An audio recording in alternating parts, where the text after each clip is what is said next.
하나님 말씀 보겠습니다. 하나님 말씀은 디모데후서 4장 9절에서 11절 말씀입니다. 신약성경 346쪽에 있습니다. 디모데후서 4장 9절에서 11절 말씀 공독해 드리겠습니다.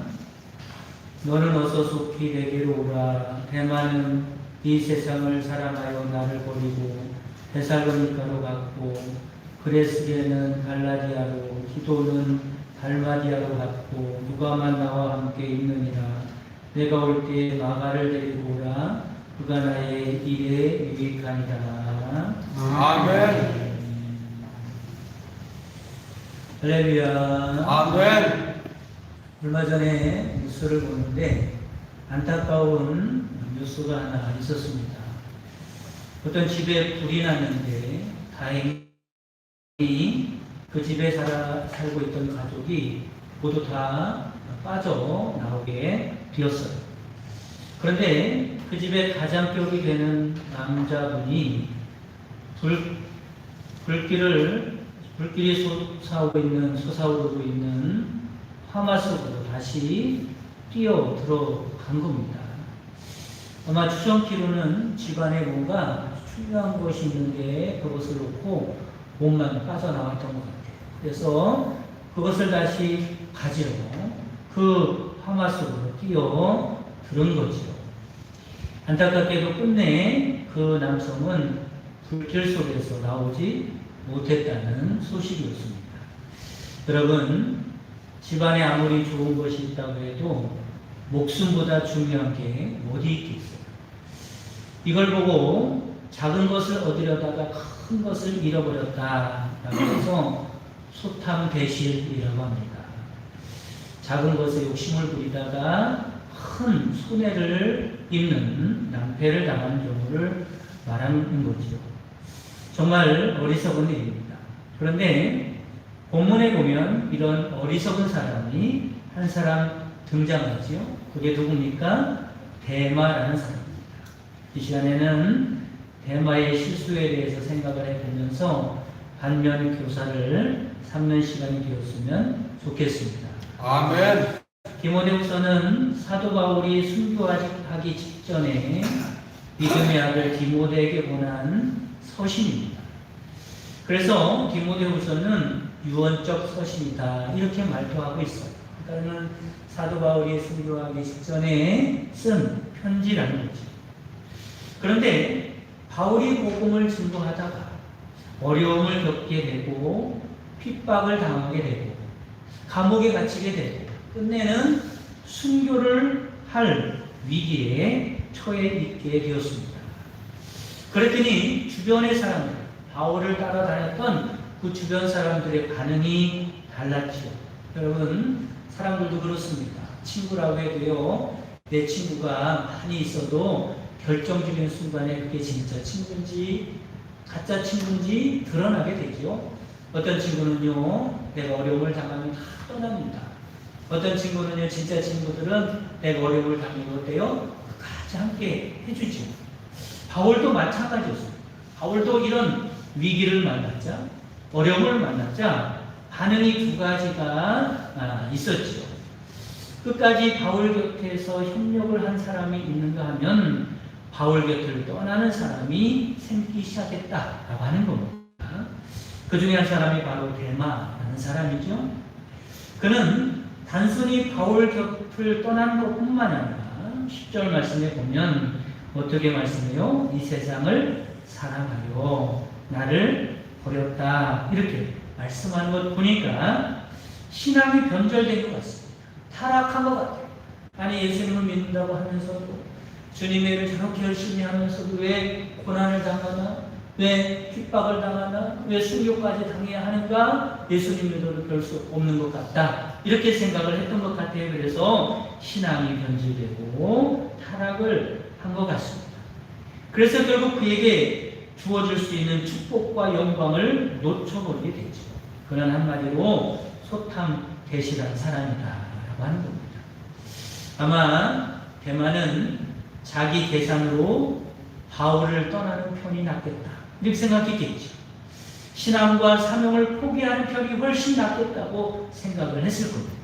그는 세속에 들어가서 잠깐 둘을 누렸을 수도 있고 쾌락을 즐겼을 수도 있는지 모르지만 그러나 잃어버린 게 더 크다는 것을 알아야 합니다. 세상에 줄 수 없는 영혼의 만족과 기쁨과 영생을 잃어버렸죠. 그리고 천국의 복락을 잃어버립니다. 그리고 하나님께서 주실 상급도 잃어버렸어요.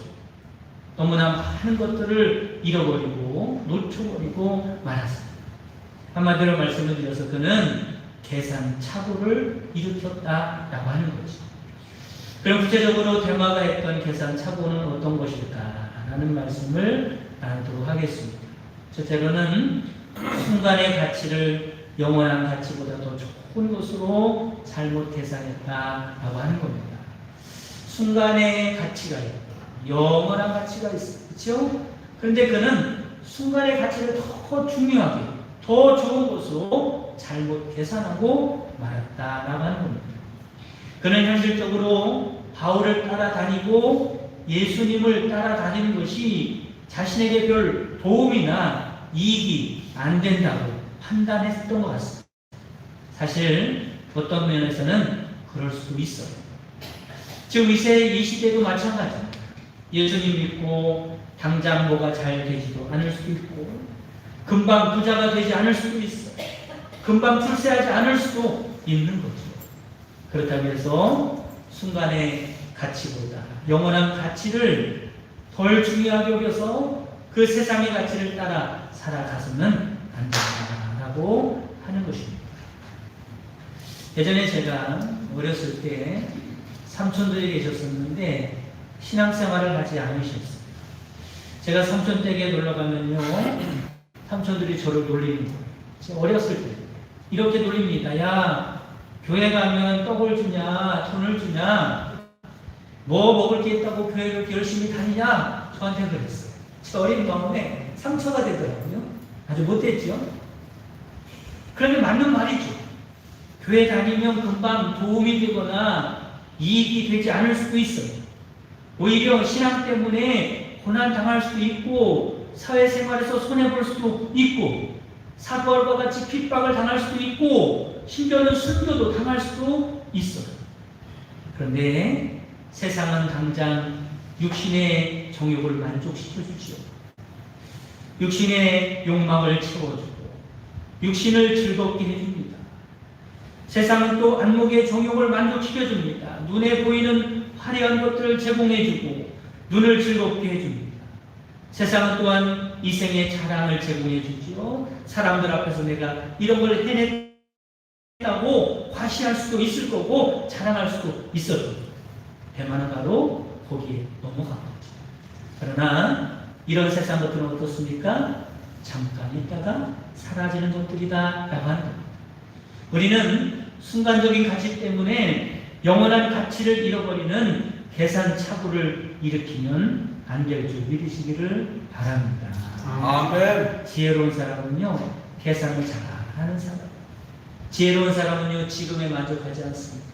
미래가 어떻게 될 것이냐, 지금부터 계산하고 살아가는 것. 지혜로운 사람은요, 이 세상에서 삶이 전부라고 생각하지 않습니다. 영원한 삶이 어떻게 될 것인가 계산하고 살아가는 사람입니다. 로마서 8장 18절 말씀은 생각하건대 현재의 고난은 장차 우리에게 나타날 영광과 비교할 수 없도다 라고 말씀해요. 여기서 생각한다는 말은 계산한다는 의미를 가지고 있습니다. 바울은 신앙을 지키며 살아가는 것이 당장은 힘들고 고통스러운 일이지만 그에 비해서 장차 하나님이 주실 축복과 영광과 좋게 비교할 수 없다는 것을 잘 알고 있었습니다. 그래서 사도 바울은 영원한 가치를 쫓아 살았던 사람이죠. 미국에 코랄리지라고 하는 교회가 있어요. 그 교회 담임 목사님이 케네디입니다. 케네디 대통령 말고 이름이 똑같은 케네디. 이 목사님이 우리나라에서 전도 폭발 훈련 창설자로 아주 잘 알려진 목사님이었어요. 그런데 그가 청년 시절에 뭐를 했는가 봤더니 댄스 강사를 했답니다. 댄스 강사. 우리나라에 있죠. 댄스 강사, 춤 선생. 그가 어느 날 댄스 교습을 마친 후에 잠깐 쉬면서 라디오에서 흘러나오는 소리를 듣게 됐는데 그 소리가 큰 충격을 줬습니다. 어떤 말이었냐면 이런 말이었다고 해요. 당신의 영혼은 영원한 시간을 어디서 보낼 것인가? 당신의 영혼은 지금 말고 이 세상에서 말고 영원한 시간을 어디서 보낼 것이라고 생각을 하십니까? 라고 하는 말이었어요. 이 한 문장이 그의 심령에 꽂혔습니다. 그는 생각했어요. 내 인생이 끝나는 날, 내 영혼은 과연 어디에 서 있을 것인가? 춤이나 가르치다가 인생을 끝낼 것인가? 그는 당장 사표를 내고 믿음의 길로 들어섰습니다. 목사가 되어서 오늘에 이르게 되었다는 이야기죠. 그는요, 계산을 잘했던 분입니다. 우리도 마찬가지입니다. 지금 이 순간보다 나중을 생각할 줄 알아야 합니다. 더 나아가서 영원을 생각할 줄 알아야 하는 거죠. 아멘. 당장 힘들고 어려워도 나중과 영원을 생각하여 계산을 똑바로 해야 합니다. 부디 순간의 가치 때문에 영원한 가치를 잃지 않는 여러분 되시기를 간절히 바랍니다. 아멘. 두 번째, 대마의 잘못된 계산이 뭐냐면 육신의 가치를 영혼의 가치보다 더 좋은 것으로 계산했다라고 하는 겁니다. 사람이 살면서 가장 중요한 것이 무엇일까? 여러분, 가장 중요한 것 중에 하나는 평안한 마음입니다. 한번 따라 보시면 평안한 마음. 여러분, 여러분에게 하나님만 주실 수 있는 하늘의 평안함이 있기를 주님의 이름으로 축복합니다. 아멘. 아무리 돈이 많고요, 권세가 대단해도 마음이 불편하면 소용없는 일입니다. 여러분, 악인을 부러워할 필요가 없는 이유 중에 하나가 여기 있죠. 악인들은 나쁜 짓을 하면서 돈을 많이 벌 수도 있고 권력을 가질 수도 있지만 그 마음에 뭐가 없어요? 평안함이 없는 겁니다. 마음이 불편하면 좋은 게 좋은 줄 모르고 살아갈 수밖에 없죠. 비록 역경 가운데 있어도 마음이 편하면 그게 행복인 줄 믿으시기를 바랍니다. 아멘. 신앙의 축복이 여기 있죠. 시편 기자는 이렇게 노래합니다. 시편 84편 10절에 보면 주의 궁정에서의 한날이 다른 곳에서의 첫날보다 나은지 악인의 장막에 사는 것보다 내 하나님의 성전 문지기로 있는 것이 좋사오. 여기에 보면 비교가 나오죠. 하루와 첫날입니다. 비교가 안 되는 거예요. 하루와 첫날. 악인의 장막과 문지기. 비교가 안 되는 거예요. 길이나 위치로 따지면 비교가 안 됩니다. 그런데 하루가 낮고 문지기가 낮다는 거예요. 왜 그러냐면 주님이 주시는 평안함이 거기 있고 주님이 주시는 영생의 기쁨이 거기 있기 때문에 그런 줄 믿으시기를 바랍니다. 아멘. 삶의 길이와 양이 중요한 거예요. 오래 사는 것이 중요한 게 아니에요. 삶의 질이 중요한 겁니다. 여러분, 그 삶의 질은 하나님만 높일 수 있는 줄 믿으시기를 바랍니다. 아멘. 그래서 우리가 찬송하죠. 초막이나 궁궐이나 내 주 예수 모신 곳이 그 어디나 하늘나라. 프랑스의 유명한 화가 밀레를 우리가 잘 알고 있습니다. 그는 본래 그림을 그리는데 누드를 그리는 사람이었어요. 누드가 뭔지 아시죠? 누드를 그리는 사람이었어요. 누드 그림을 그리면서 돈을 많이 벌었고 인기도 얻었습니다. 그런데 어느 날 한 번은 전시회를 하는 거예요. 자기 그린 누드 그림이겠죠. 그런데 그 전시회를 하고 있는데 청년들이 자기 그림을 보면서 누드 그림이니까 음담 패설을 하는 겁니다. 음담 패설이 뭐예요? 야한 이야기를 한다. 누드를 보면서. 밀레는 그 광경을 보면서 양심의 큰 가책을 느꼈습니다. 내가 청년들의 영혼을 망치고 있구나. 이렇게까지 하면서 돈을 벌어야 하겠는가. 크게 그림에 대한 회의를 갖게 됐습니다. 그렇지 않아도 어린 시절 신앙생활 하다가 하나님을 떠나 누드 그림을 그리고 있는데 인생이 참으로 불안하기도 하고 참으로 하나님 앞에 죄송스럽기도 했는데 이 일을 계기로 결단하게 됩니다. 그날 밤에 아내에게 이렇게 말하죠. 이제 내가 굶어 죽는 한이 있어 누드 그림을 그리지 않겠다고 선언합니다. 다행히 아내도 잘 생각했다고 격려해주고 그때부터 신앙생활도 열심히 하면서 그 위에 건전한 그림을 그리게 됩니다. 물론 가난하게 되었어요. 하지만 그는 위대한 화가로 역사에 남게 됐죠. 그 중에 대표적인 그림이 만종이라는 그림입니다. 여러분 그렇습니다. 우리에게 중요한 것은 육신이 잘 되는 것보다 영혼이 잘 되는 것임을 믿으시기를 바랍니다. 아멘. 영혼이 잘 될 때 하나님 내 안에 하늘의 평안함을 주십니다. 영생의 기쁨을 주십니다. 여러분 영혼이 잘 되는 복이 있기를 주님의 이름으로 축복합니다. 아멘. 세 번째 대만은 어떤 잘못된 계산을 했어요? 현세의 가치를 천국의 가치보다 더 좋은 것으로 계산했다라고 하는 겁니다. 우리가 이 세상에서 살고 있으니까 마치 이렇게 생각할 수 있어요. 이 세상이 전부다라고 생각하기가 쉬워요. 이 세상에서 천년 만년 살 것 같이 착각하기가 쉽습니다. 그렇지 않은데도 그렇게 착각하고 살아가기가 쉽다는 거예요. 그러나 그것은 완전한 착각이고 오해죠. 사실은 보이는 현세보다 보이지 않는 천국이 더 중요함을 믿으시기를 바랍니다. 아멘. 그래서 고린도후서 4장 17절에 18절 말씀을 이렇게 말씀합니다. 우리가 잠시 받는 환난이 경한 것이 지극히 크고 영원한 영광에 충한 것을 우리에게 이루게 함이니 우리가 주목하는 것은 보이는 것이 아니요 보이지 않는 것이니 보이는 것은 잠깐이요 보이지 않는 것은 영원합니다. 아멘. 우리가 주목해야 할 것, 우리가 관심을 가져야 할 것, 우리가 중요하게 여길 것은 보이지 않지만 영원한 나라를 귀하게 여기고 살아가는 자가 되어야 한다고 말씀합니다. 보이지 않지만 실제하는 천국을 바라보며 살아가는 여러분 되시길 바랍니다. 아멘. 천국을 바라보면 오늘의 고난도 오늘의 역경도 이길 수 있는 인생을 바르게 살아갈 수 있는 그런데 이 세상에 너무 집착하다 보면 천국이 보이지 않는 것 이 세상이 너무 전부라고 생각하는 겁니다. 천국을 놓칠 수밖에 없는 거죠. 마태복음 19장에 보면 부자 청년이 나옵니다.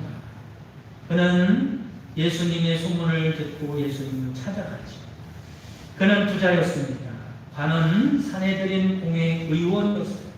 한마디로 세상에서 잘 나가는 사람이었다는 말입니다. 그는 세상에서 출세했지만 천국도 가고 싶었어요. 예수님께 그것을 좀 물어보고 싶었습니다. 그런데 예수님께 그렇게 물어봤더니 예수님이 황당한 말씀을 하시죠. 이렇게 말씀합니다. 있는 재산을 다 팔아서 가난한 자들에게 구제하고 나를 따르라는 겁니다. 무슨 말씀입니까? 누구들이 예수님을 믿으려면 천국 가려면 재산 다 팔아서 그리고 가난한 사람에 나눠줘야 한다 이런 말씀을 하는 게 아니에요. 예수님은 그 청년의 문제를 알고 있었어요. 그 청년은 천국에 관심을 갖고 있지 않고 천국에 집중하지 아니하고 영원한 생명에 관심을 갖고 있는 것이 아니라 그의 눈은 온통 세상의 물질에 관심을 가지고 있었고 거기에 모든 마음이 뺏기고 있었기 때문에 그의 눈에는 뭐가 보이지 않아요? 천국이 무지 보이지 않아요. 천국을 소유한 사람들이 어떻게 살아가야 할까 관심이 없어요. 그렇게 살아가다는 천국 갈 수가 없기 때문에 그 청년의 가장 약한 부분을 주님이 세워주기 위해서 그렇게 말했지만 청년은요 세상 것을 포기할 수 없어서 근심하여 예수님을 떠났다고 말씀을 하고 있습니다. 여러분 이제 말씀을 정리합니다. 대만은 인생을 잘못 계산한 사람이지요. 그래서 소탐 대실한 사람입니다. 그렇다면 우리는 인생을 어떻게 살고 있다고 생각을 하십니까? 혹시 우리도 영원보다는 순간의 가치, 영혼보다는 육신의 가치, 천국보다는 현세의 가치에 몰두하고 살아가고 있지는 않습니다. 그렇다면 죄송하지만 계산차고지 다시 계산해 봐야 합니다. 바라기는 저와 여러분은 대마처럼 소탐 대실하는 인생이 아니라 바울처럼 영원히 후회하지 않을 계산을 잘하며 살아가는 지혜로운 여러분 되시기를 주님의 이름으로 축복합니다. 아멘. 주기도문 하심으로 예배를 마치겠습니다. 하늘에 계신 우리 아버지여 이름이 거룩히 여김을 받으시오며 나라의 마옵시며 이시 하늘에서 되는 같이 땅에서 이루어지리라. 오늘날 우리에게 일용할 양식을 주옵시고 우리가 우리에게 죄지은 자를 사하여 것 같이 우리 죄를 사하여 주옵시고 우리를 시험에 들게 하지 마옵시고 다만 악에서 구하옵소서. 내나라와 권세와 영광이 아버지께 영원히 싸움나이다. 아멘.